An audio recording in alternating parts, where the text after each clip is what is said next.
Selamat datang di pembahasan kita. Hari ini kita mau gali nih satu keahlian yang, penting banget biar inisiatif kita nggak mandek di tengah jalan. Eksekusi. Betul. Sumber kita kali ini dari Harvard Business Review, HBR ya, dari Jack Zenger dan Joseph Fogman.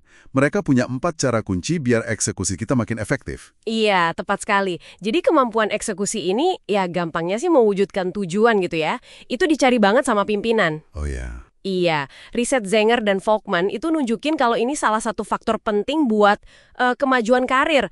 Tapi yang seru nih, mereka bilang ini bukan soal kerja rodi, kerja lebih keras gitu. Bukan soal jam kerja panjang ya? Bukan, tapi lebih ke kerja cerdas, menyeimbangkan beberapa area penting. Oke, nah jadi misi kita sekarang ini mau bedah 4 pilar itu ya, yang menurut Zenger dan Folkman perlu kita perhatikan biar eksekusi kita itu efektif banget menjaga inisiatif tetap on track.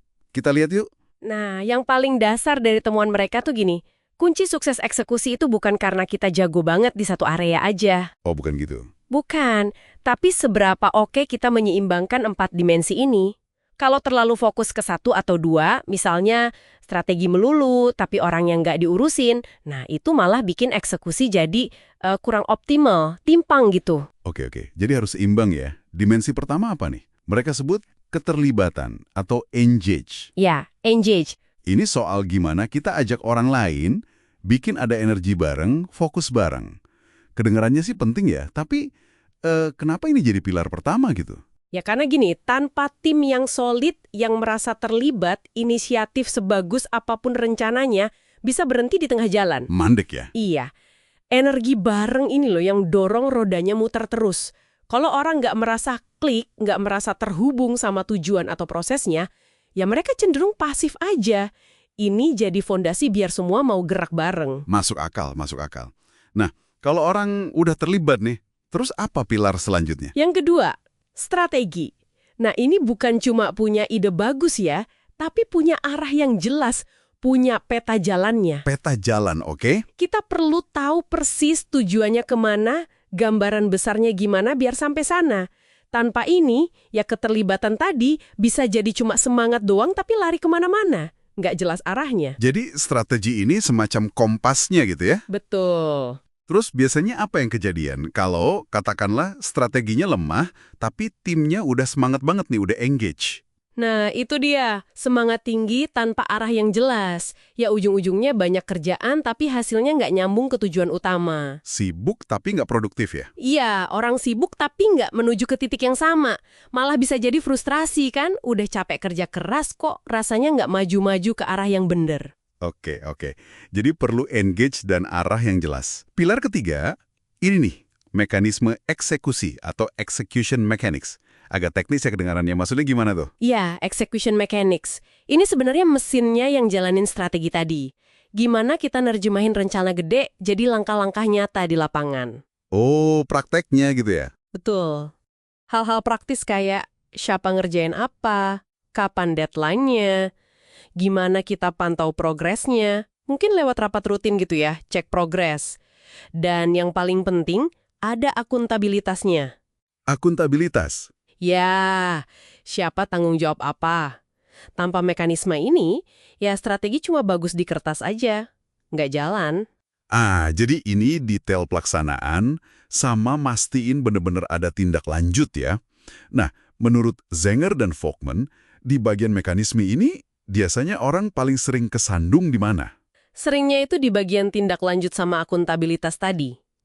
Rencana udah oke, tugas dibagi, tapi nggak ada cek rutin, atau kalau target nggak kecapai ya udah nggak ada konsekuensi atau evaluasi gitu.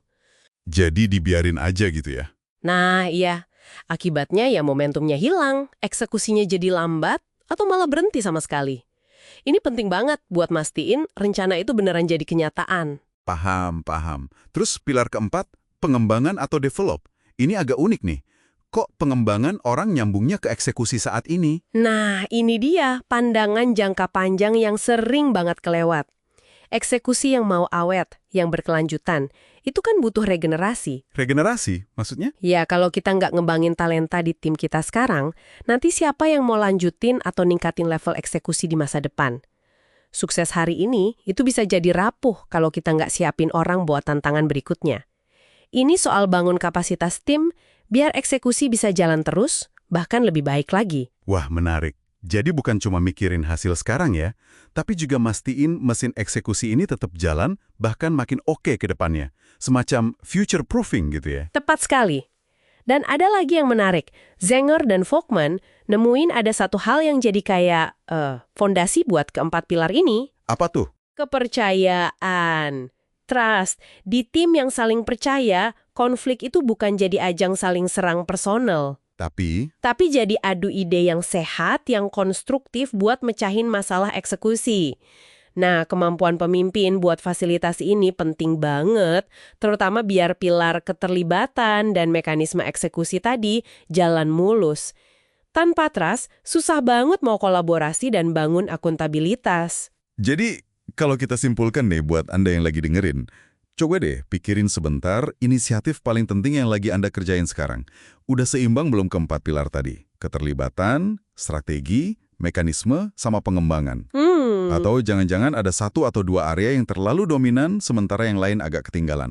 Nah, ini bisa jadi bikin roda inisiatif Anda agak goyang gitu jalannya.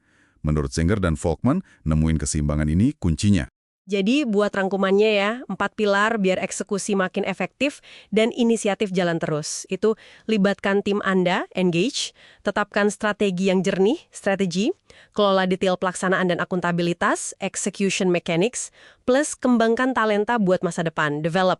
Ingat ya, kuncinya itu keseimbangan keempatnya, bukan cuma hebat di satu area doang. Kerangka dari HBR ini ngasih kita cara pandang yang kuat banget ya soal eksekusi.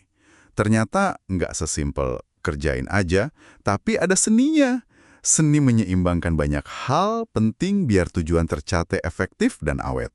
Nah, sebagai penutup nih, buat jadi bahan renungan Anda, kalau harus milih satu aja dari 4 dimensi tadi, yang paling perlu Anda tingkatkan sekarang buat dorong inisiatif terpenting Anda, kira-kira dimensi yang mana ya? Dan langkah konkret apa yang paling simpel aja, yang bisa Anda mulai ambil minggu ini buat perbaikin itu?